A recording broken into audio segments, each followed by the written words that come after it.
Di cinta sesama itu intimasi, makanya kita diminta menyayangi semua orang. Tapi kalau cinta ya hanya untuk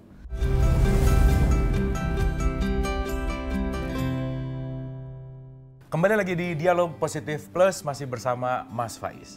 Oke Mas, kita masih seputar cinta nih. Sekarang kita bicara tentang, kan pasti ada indikator parameter ini lagu jatuh cinta atau enggak gitu ya. Nah, ciri-ciri orang yang jatuh cinta itu seperti apa sih Mas? Mudahnya saja ya Mas Abu, situasi ketika kita jatuh cinta itu yang pertama pasti ada sesuatu yang kalau bahasa Arabnya ajab, menakjubkan kita pada yang kita cintai. Ya bahasa sederhana, ada yang menarik kita. Jadi ketika kita cinta pada sesuatu, pasti sesuatu yang kita cintai itu ada sisi yang menggetarkan kita. Nah, itu ciri yang pertama. Nah, lanjut ke ciri kedua, terus membuat ingat terus, terbayang terus. Jadi sibuknya pikiran kita ya tentang yang kita cinta itu. Ini sebenarnya tidak hanya cinta ke lawan jenis, cinta apapun.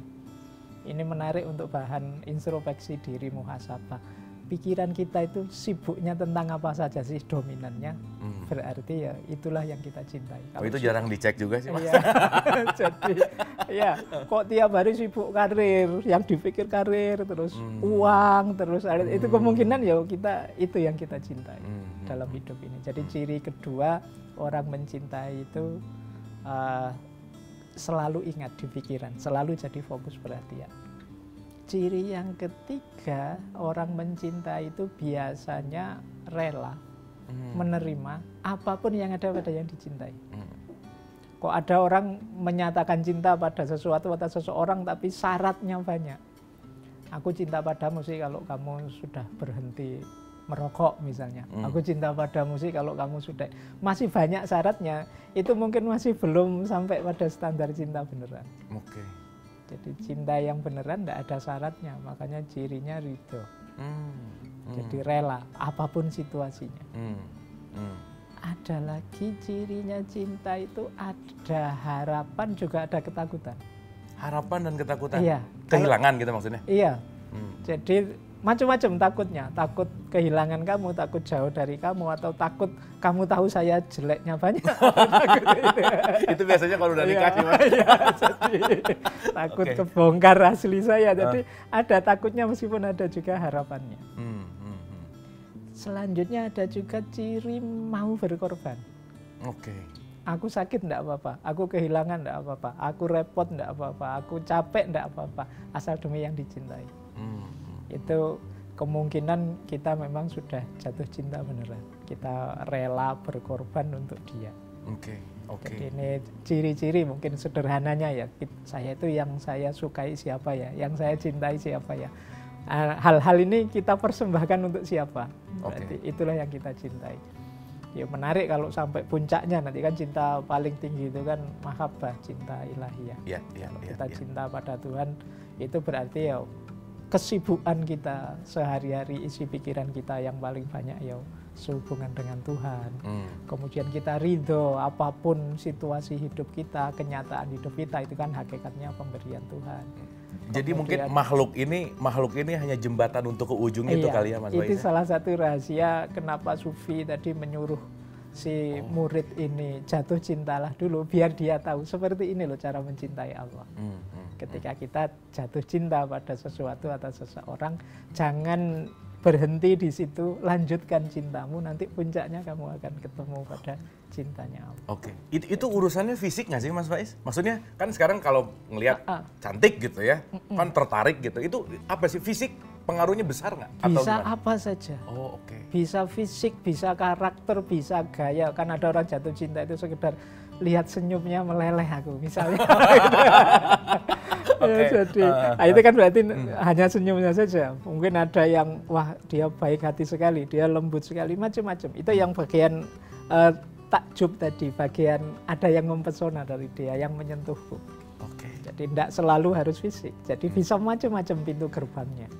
Yang itu membuat terbayang-bayang terus sampai rela berkorban, sampai kemudian ada keinginan dan harapan, ada ketakutan dan lain sebagainya. Mungkin ini yang lagi nonton juga kalau udah mulai merasakan ciri-ciri itu berarti lagi jatuh cinta. Iya. Gitu ya. Nah cuman gini Mas Faiz. Itu yang mendengarkan di gambarnya muncul yang lagi dengerin ini siapa yang muncul. Nah itu ya ciri-ciri ya. Cuman yang jadi pertanyaan lagi adalah apakah terjadinya itu sekali atau bisa berulang-ulang gitu. Misalkan ya satu nih ya, misalnya dengan satu pasangan gitu. Tapi mungkin ini bisa terjadi lagi dengan si B, si C. Itu gimana tuh Mas Faiz? Bisa banyak, bisa berulang di orang yang sama, bisa meluas, enggak masalah. Jadi kita itu memang diminta untuk mencintai apa saja dan siapa saja, kapan saja. Orang sering bilang bahwa saya sudah cinta sama kamu berarti tidak cinta sama yang lain. Kan kadang-kadang kan begitu. Pokoknya cintaku hanya untuk kamu saja. Tapi sebenarnya normalnya orang itu bisa cinta banyak hal, bahkan banyak orang di satu waktu. Di satu waktu ya? Iya. Hanya saja memang ya tentu saja manusia hidup itu kan tidak ada norma, ada tatanan, ada aturan.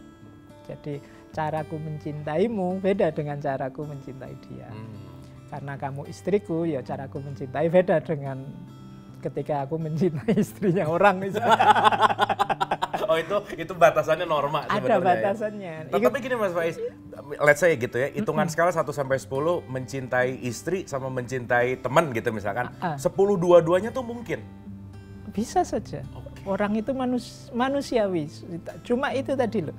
Jadi bagaimana kita menghidupkan cinta, tidak sekedar berhenti di passion. Kalau sekedar berhenti di passion tadi, kita bisa cinta banyak orang.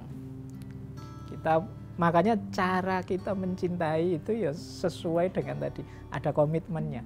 Karena aku mencintaimu, maka aku tidak boleh merusakmu, menghancurkanmu. Misalnya dengan cara nabrak norma. Makanya kadang-kadang ada orang kalau mencintai berarti tidak mengingatkan. Kalau mencintai berarti tidak bisa memarahi. Kalau mencintai berarti tidak bisa menegur, menghukum bisa. Justru mungkin untuk orang tertentu caraku mencintaimu adalah dengan menghukummu misalnya, seperti orang tua sama anaknya. Mungkin caraku mencintaimu justru dengan menjauhimu. Karena kalau aku dekat-dekat ke kamu, kita sama-sama rusak misalnya. Jadi cara mencintai beda-beda. Silahkan kita cintai siapa saja, apa saja, cuma tentu saja dengan cara mencintai yang pas. Makanya tadi saya bilang justru lebih penting itu sekarang kita belajar cara mencintai yang benar. Bukan fokus pada saya jatuh cinta pada siapa. Iya. Berarti nggak general ya. Jadi nggak bisa kita menilai bahwa kok dia gitu sih memperlakukan pasangannya gitu misalnya. Karena mungkin caranya beda gitu ya. Jadi mungkin dia lebih paham. Kita orang lain kan dia lebih tahu cara mencintai istri. Ini mungkin wah ini pasangan saya ini agak lelet. Jadi kalau enggak dimarahi tiap hari itu dia enggak gerak-gerak. Itu bukti dia mencintai. Jadi yang kita enggak tahu, kita lihatnya dari luarnya saja.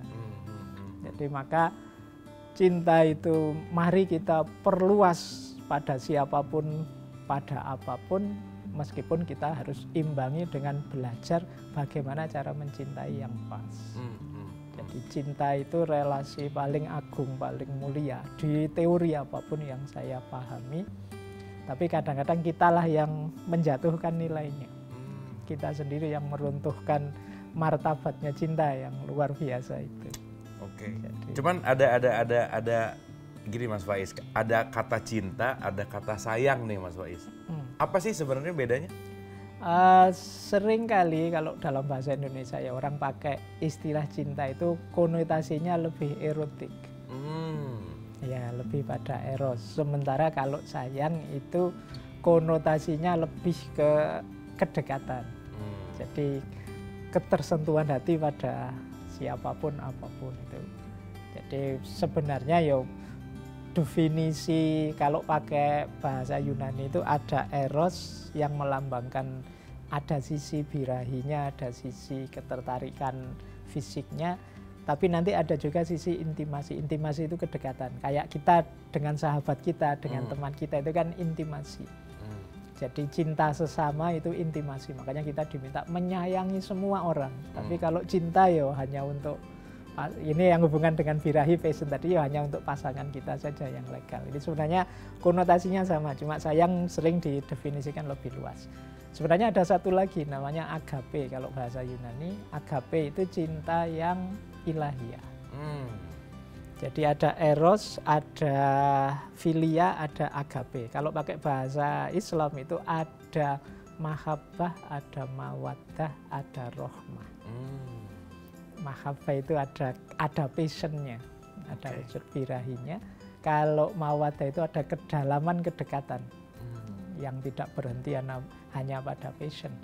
Nah kalau yang ilahiyah itu yang rohmah tadi, yang cinta yang meluas pada apapun, pada siapapun. Wah, menarik sekali Mas Faiz, dan mungkin kita perlu membahas juga apa sih yang harus dilakukan gitu ya ketika kalau jatuh cinta. So, apa saja yang harus dilakukan ketika kita jatuh cinta, kita akan bahas setelah yang satu ini. Kita nggak mungkin bisa mencintai orang lain kalau kita sendiri tidak mencintai diri kita. Orang yang tidak mencintai dirinya itu, dia bahkan tidak jadi dirinya. Kalau saya tidak jadi diri saya, bagaimana saya bisa memberi yang terbaik untuk